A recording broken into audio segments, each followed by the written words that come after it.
నమస్తే. తెలంగాణలో వైపు పంచాయతీ ఎన్నికలు జరుగుతున్నాయి. మరోవైపు దీక్షా దివాస్ పేరిట 11 రోజుల పాటు సంబరాలు చేసేందుకు ప్రతిపక్ష పార్టీ బీఆర్ఎస్ సిద్ధమైనట్టుగా తెలుస్తోంది. మాట్లాడే ప్రయత్నం చేద్దాం. ప్రస్తుతం మనతో పాటు కాంగ్రెస్ పార్టీ సీనియర్ నాయకులు మాజీ ఎంపీ వి హనుమంతరావు గారు ఉన్నారు. చావు నోట్లో తలకాయ పెట్టి కేసీఆర్ తెలంగాణ తీసుకొచ్చిండు. దీక్షా దివాస్ సంబరాలు చేస్తూ ఉంది. ఏం చెప్తారు దీని మీద నేను ఒకటే చెప్పగలుగుతా.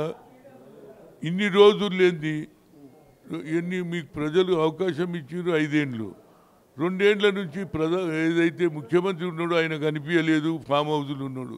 ఇవాళ 29 మేమే తెచ్చినాం. మా ఆమరణ నిరాదీక్ష అనేది అందరికీ తెలుసు. 69లో ఈ మూమెంట్ అయింది. మొట్టమొదటి మూమెంట్ ఏది కొత్తగూడెంలో అయింది, పవర్ ప్లాంట్లో. అప్పటి నుంచి ప్రతి పౌరుడు ప్రతి స్త్రీ కావాలన్నాడు, సెల్ఫ్ రెస్పెక్ట్ అన్నాడు. ఎన్ని రోజులు మాకు అన్యాయం అన్నారు. ఆ మూమెంట్ నడుస్తుంది. అంతకుముందు కూడా అందరం కూడా అది ఏది ముఖ్యంగా సెక్రటరియట్లో పనిచేసే వాళ్ళు కానీ అందరు అఫీషియల్స్ కూడా దీనికి కోఆపరేట్ చేశారు. ఉస్మానియా కాకతీయ యూనివర్సిటీ పిల్లలు ప్రాణత్యాగం చేశారు. శ్రీకాంతాచారి ఆయన ఇప్పుడు ఒక్కటే ఏం చెప్తున్నాడంటే, నేను ఒక్కనే ఆమరణ దీక్ష వచ్చిందంటే చనిపోయిన అమరవీరుల త్యాగం లేదా అని నేను అడుగుతున్నా. వాళ్ళ గురించి ఎప్పుడన్నా నువ్వు అమరవీరుల గురించి ఎప్పుడన్నా సంతాపం కానీ ఒక వీక్ చేసినావని అడుగుతున్నా. ఇవాళ కేవలం ఏది ఇష్యూ లేదు కాబట్టి గతంలో చేసిన తప్పును తనపై ఏది చెడ్డ పేరు వస్తుంది కాబట్టి ఇది ఒక అవకాశం అని 11 రోజులు కార్యకర్తలకు పిలిపించి తను చేశాడు. ఏ విధంగా జరిగిందో నాకు అన్నీ తెలుసు. నేను గతంలో ఒక్కరోజే దీక్షా దివాస్ అనేది చేసేది, కానీ ఇప్పుడు ప్రతిపక్షంలో ఉన్న తర్వాత 11 రోజులు చేయడం రహస్యమైంది అనుకో. పొలిటికల్ మైలేజ్ అంతే. పొలిటికల్ మైలేజ్ తీసుకోవడానికి చూస్తున్నారు. చచ్చిపోయినటువంటి శ్రీకాంతాచారి గురించి మాట్లాడినావా? వారికి ఏమైనా చేసినావా? అదే మా ప్రభుత్వం రావడంతో కళాకారులకు కూడా న్యాయం చేస్తున్నాం. పాట పాడినటువంటి అందశ్రీకి కూడా ఆయన పాటకు సన్మానం చేసినాం. రాష్ట్రంలో సాక్రిఫైస్ చేసినటువంటి తెలంగాణ తెచ్చుకున్నటువంటి దాని పాట ఇవాళ తెలంగాణ రాష్ట్ర భాష అయింది. ఎట్లయితే జనగణమన నేషనల్ సాంగ్వేజ్తో ఆ విధంగా చేసినాం. మేము మాకు కమిట్మెంట్ ఉంది. ఇవాళ ఇన్ని రోజులు నువ్వు ఫామ్ హౌస్లో పిల్లల మీద వదిలేసినావు, అల్లుని మీద వదిలేసినావు. ఇవాళ 7 రోజులు చేయాలంటే ఇది కేవలం తమ ఉనికిని కాపాడుకోవడానికి ఇదొక నాటకం అని చెప్పగలుగుతాం. మరోవైపు లోకల్ బాడీ ఎన్నికలు, సర్పంచ్ ఎన్నికల గురించి ఏమైనా మాట్లాడతారా?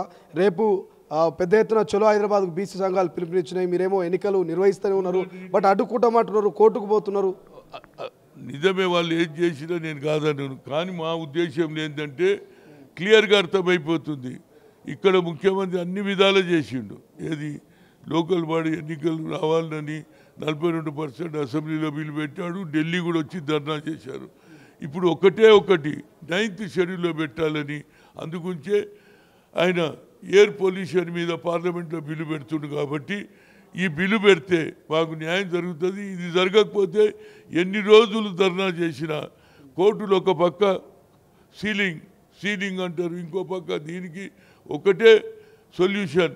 ఢిల్లీలో పార్లమెంట్లో ఈ వింటర్ సమావేశంలో రాహుల్ గాంధీ ఏదైతే ఎయిర్ పొల్యూషన్ మీద డిస్కషన్ జరగాలి, దీనికి న్యాయం జరగాలని అంటుండు. కాబట్టి అదేవిధంగా మాకు కూడా న్యాయం జరగాలంటే గతంలో సోనియా గాంధీ గారు సుప్రీంకోర్టు కొట్టేసింది ఐఐఎంలో రిజర్వేషన్ లేదని. ఆల్టర్నేట్ ఒకటే, ఆమె దగ్గర పోయినామా, మేడం టాలెంట్ అంటే ఎవరు సొత్తు కాదు, మేము లోకల్ లాంగ్వేజ్లో తెలుగు, మలయాళం, కన్నడలో చదివి వస్తాం, కానీ టాలెంట్ మా దగ్గర ఉంది, మీరు ఒక ఆపర్చునిటీ ఇవ్వాలంటే ఏం చేయాలంటే పార్లమెంట్లో బిల్లు పెట్టమన్నాం. మన్మోహన్ సింగ్ పెట్టింది, బిల్ పాస్ అయింది. అందుగురించి ఇవాళ మా పిల్లలు ఐఐటీలో ఇంజనీర్లు, అదేవిధంగా all India institute of medical సైన్సెస్లో డాక్టర్లు అవుతున్నారు. That is the credit of Sonia Gandhi. అదేవిధంగా రాహుల్ గాంధీ గారు కూడా ఈ శ్రద్ధ తీసుకుని వాళ్ళకు కూడా వేణుగోపాల్కు రాసిన లెటరు, అదేవిధంగా అది రాహుల్ గాంధీకి రాశా, సోనియా గాంధీకి రాశా తప్పనిసరిగా.